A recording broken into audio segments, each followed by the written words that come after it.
of Joe Kerr Fabrication in Brownsburg, Indiana. My name is Joshua Shaw. I own Shaw Hot Rods in Cincinnati, Ohio.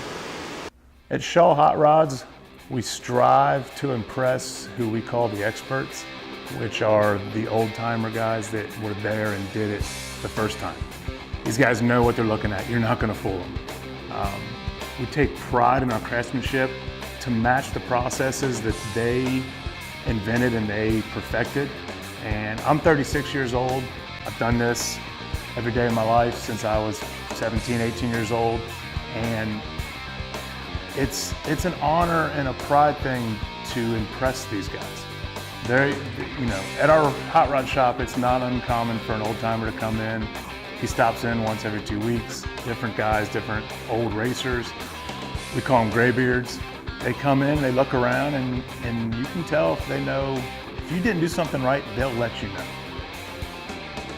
At my shop, Joe Kerr Fabrication, it's pride is one of the most important words that we say in our shop, because what I look at is later down the road, when I'm old and in a wheelchair, I do not want any generation, younger or old, going, that guy was a hack.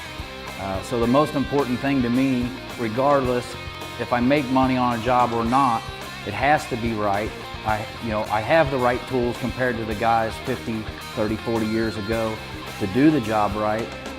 So doing it right is the only option, and I couldn't go to bed at night knowing that I didn't put a lot of pride and a lot of heart and soul in what we do. If it doesn't matter if it's welding a lawnmower or building a hot rod, it doesn't matter. Your name is on the door, and it's important. No, that's a big subject with me, man, because I do not want to be dead later and guys go, he was a hack, you know? We both feel that way because we work on that kind of stuff. We work on race cars. I get race cars in here that I look at and I think, man, this guy was good. This guy understood it. This guy was no dummy. He was innovative. And then we get race cars in here that you just look at like, this is a mess. This guy was lost. I don't want to be that on the other end of that. And it's surprising because sometimes it's a well-known name. And it's, once you get up close and get into it, you see who's real and who's not. It happens more than you think. The old Victor torch, I consider like the Cadillac model of all torches. It's just a great torch. You can take it out in the field. I don't see that there's a job too big for it. It's been around since day one, and that says a lot. The name, the history. It isn't a fly-by-night company that just come overnight. Using the torch in my shop, I haven't ran up against something that has stumbled me or where I've come up with, this isn't big enough to do this job. The Victor torch is just, it's a great product. It's been good. Used the new Victor torch, and I can't say enough good things about it. The handle, the way it's placed, the way the 3 tubes is lined up now for better visibility on your cutting, even in your preheating. You can see your flame much better now. The way it has an aluminum alloy handle for gripping is just incredible. Most torches have a small body where you're going to get a lot of hand fatigue over cutting after a while, where this one basically puts the grip right where you need to be, right where the handle's at, where you need it. The lever is long enough to where you can reach it. You're not extending to get it.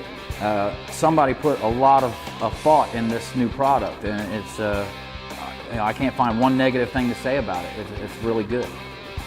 When I'm starting out with something new, a new tool, the technique and the process will bounce around in my head a little bit. As weird as it might sound, if I have a tool that I'm comfortable with and it's performing and I'm working with metal, my mind will wander. A lot of times I think of the history. It's corny and it's spooky, but you can feel the past, you feel the history. Especially with a product like this. It's 100 years old. Every old picture that I see of an old shop, you see old Victor torches hanging in the corner. It's history and it's in your hand. And especially with working with a vintage race car, you can't help but think about the guys that were involved with that car, the stories it could tell. Tools are the same way. They can tell stories. They've been around generations. My grandpa used these torches. My great-grandpa used these torches. It's it's a legacy, and it's important to me.